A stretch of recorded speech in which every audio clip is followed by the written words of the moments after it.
The Philadelphia Eagles are getting closer to one of those moments in the offseason when the roster starts telling Howie Roseman exactly what it needs. And if history is any indication, this is when things can get very interesting in Philadelphia. The Eagles have gone through training camp and preseason action, and the evaluation process is giving the front office a much clearer picture of which players could have a role, which positions have too much depth, and where a trade could potentially make the roster even stronger heading into the regular season. Howie Roseman has never been a general manager who simply sits back and waits for the perfect opportunity. His approach has been aggressive for years, and the Eagles have repeatedly used trades to reshape the roster during the summer and around roster cutdown time. The idea is not necessarily to make a trade just for the sake of making one. Philadelphia can use training camp and preseason games to identify weaknesses, evaluate its own players, and then determine whether another team might have a player or draft capital that makes sense for the Eagles. That history is important because Philadelphia has been active in this period of the calendar before. The organization has made numerous moves dating back to 2016, involving players such as Dennis Kelly, Sam Bradford, Eric Rowe, Jordan Matthews, Matt Tobin, Terrence Brooks, DeAndre Hall, Ryan Bates, Bruce Hector, Gardner Minshew, CJ Gardner-Johnson, Jalen Reagor, Albert Okwuegbunam, Jahan Dotson, Thomas Booker, KJ Britt, and others. The specific names and circumstances have changed over the years, but the larger pattern remains the same. Howie Roseman evaluates the roster, waits for the right opportunity, and then makes a move when he believes it can improve Philadelphia. And now, as roster decisions get closer, there are several players who could potentially become part of that conversation. One of the most interesting situations is at quarterback. The team has Tanner McKee, Andy Dalton, and Cole Payton competing for depth behind Jalen Hurts. According to the evaluation in the source material, McKee had moved into the QB2 spot during practice, with Dalton working as QB3 and Payton as QB4. That creates a very important question because it is difficult to imagine all of these quarterbacks remaining on the final roster. McKee is particularly interesting because his preseason performance has created a legitimate argument for keeping him as the primary backup. The evaluation was that he looked significantly better than Dalton in the second preseason game against New England. If Hurts were forced to miss time, Philadelphia would want somebody capable of stepping onto the field and running the offense, and McKee has given the team reasons to consider him for that role. At the same time, Dalton brings something different. He is an experienced NFL quarterback who could potentially interest another team looking for a veteran backup. The possibility of trading Dalton makes sense within the larger roster picture because Philadelphia has another developmental quarterback in Cole Payton. Payton showed enough during his preseason opportunities to be considered intriguing, and there is also a concern that exposing a developmental quarterback like him to waivers could allow another team to claim him. So the quarterback situation is not simply about who is better, it is also about roster construction, experience, developmental value, and what another team might be willing to offer. Then there is Kelee Ringo. Ringo is another player whose situation could become interesting because Philadelphia has depth at cornerback. While Ringo has shown flashes during the preseason, the evaluation from the source material is that Vic Fangio wants more consistency from him, but Ringo has also made plays and demonstrated the athletic ability that made him an intriguing prospect in the first place. That creates an interesting trade scenario. If another team is desperate for an outside corner with size and athletic ability, Ringo could potentially bring something back to Philadelphia, but there is an important reason not to rush into that decision. Ringo also has value on special teams, and his rookie contract makes him an affordable player, so even if another team calls, the Eagles would have to decide whether the return is actually worth losing a young player who could still develop into something important. The wide receiver room creates another potential decision. Philadelphia has considerable depth at the position, even with Johnny Wilson out for the season. Elijah Moore and Hollywood Brown are both mentioned as players who could potentially be moved if the Eagles decided that another position needed reinforcement. That does not necessarily mean either player is expected to be traded. In fact, the evaluation suggests that both could still make the team. But when a roster has depth at one position and a potential weakness somewhere else, that is exactly the kind of situation where a general manager like Roseman can start looking around the league. The offensive line presents another possibility. Fred Johnson has experience playing both left tackle and right tackle, and that versatility can be valuable to Philadelphia or to another team. At the same time, Marquise Bell has been developing in the offensive tackle role, giving the Eagles additional depth and flexibility. If Philadelphia believes it can survive without Johnson, because of the development happening behind him, a trade could potentially bring back something useful. Then we get to the linebacker room, where the Eagles appear to have another problem that most teams would actually like to have: too much competition. The group includes Zach Bond, Jihad Campbell, Jeremiah Trotter Jr., Smail Mondon, Deontay Lawson, and Chance Campbell. With multiple players competing for opportunities, Philadelphia could eventually find itself in a position where another team sees value in a linebacker who might not receive enough playing time with the Eagles. Jeremiah Trotter Jr. is especially fascinating because the source material makes it clear that trading him would not be an easy decision. The belief is that Trotter has starting caliber potential and could make an impact on this Eagles defense. But this is where the value of a trade becomes extremely important. If another team offered Philadelphia a third-round pick, would that be enough? What about a second-round pick? That is the kind of question that can divide an entire fan base. You do not trade away a young player you believe can become a starter unless the return is significant. But if another team becomes desperate and offers more than you expected, Howie Roseman has to at least listen. That is what makes this part of the Eagles roster situation so fascinating. The question is not simply whether Philadelphia can trade these players. The real question is whether the return would be greater than the value of keeping them. And then there is Carson Steele, who made his own case during the preseason. Against New England, he produced more than 100 all-purpose yards and had multiple impressive hurdles, including one that resulted in a touchdown.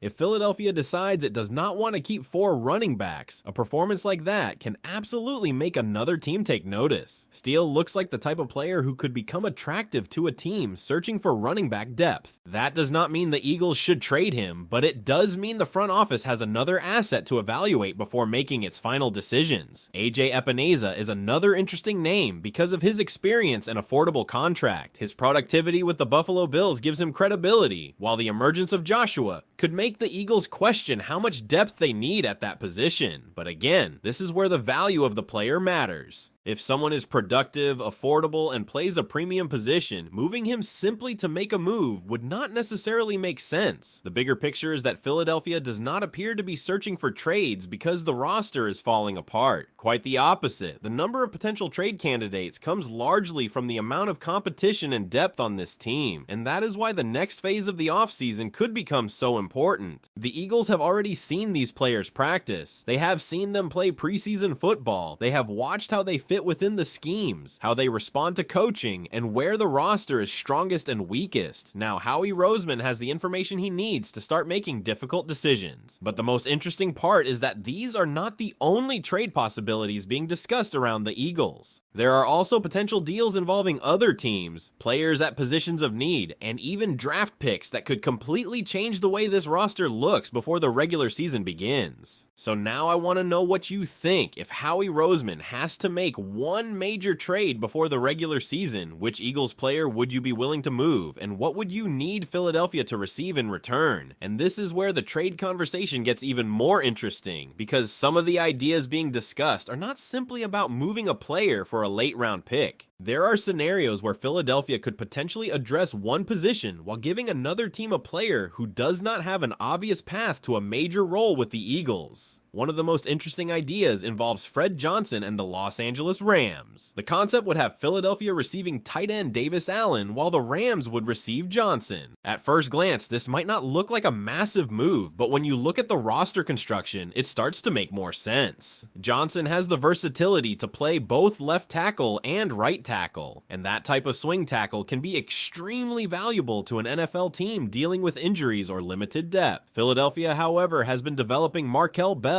who has experience at left tackle and is now being developed at right tackle. That gives the Eagles another player who could potentially fill the swing tackle role. The tight end position creates the other side of the equation. Dallas Goedert remains an important part of the Eagles' passing game, while Johnny Munt brings value as a blocker. Eli Stowers is an intriguing player because of his size and athletic ability, but there are still questions about how quickly he can contribute at tight end. The source material also points to Cam Latu as more of a fullback type, while EJ Jenkins is viewed more as a practice squad type of player. That is where Davis Allen becomes an interesting name. The Rams have several tight ends competing for opportunities, and that could potentially make Allen available if Los Angeles decides it has more depth at that position than it needs. From Philadelphia's perspective, the question would be whether Allen could provide something different enough to justify giving up a versatile offensive lineman, and these are exactly the types of decisions that make roster construction so complicated. Then there is another trade idea involving a familiar name to Eagles fans, Mack Hollins. Hollins was productive for Philadelphia as a rookie in 2017, catching some big passes from Carson Wentz and Nick Foles. Since leaving Philadelphia, he has moved around the league, but the evaluation in the source material describes him as a solid locker room presence, a willing blocker, and a receiver who brings a physical element to the position. That type of player can become particularly interesting when a team is trying to figure out its final wide receiver spots. Philadelphia already has to think about what it wants to do with Elijah Moore, Hollywood Brown, and the other receivers competing for roster positions. Johnny Wilson's absence also changes the equation because Philadelphia loses some size from the receiver room. The source material specifically points out that the Eagles' average height at the position is relatively low, which makes the idea of adding a bigger, more physical receiver worth considering. But there is a major complication with the Hollins idea. The Patriots had another receiver-related situation change after a trade involving Keishawn Boutte, and that affected the original reasoning behind the proposed move. The Patriots still had considerable receiver depth, including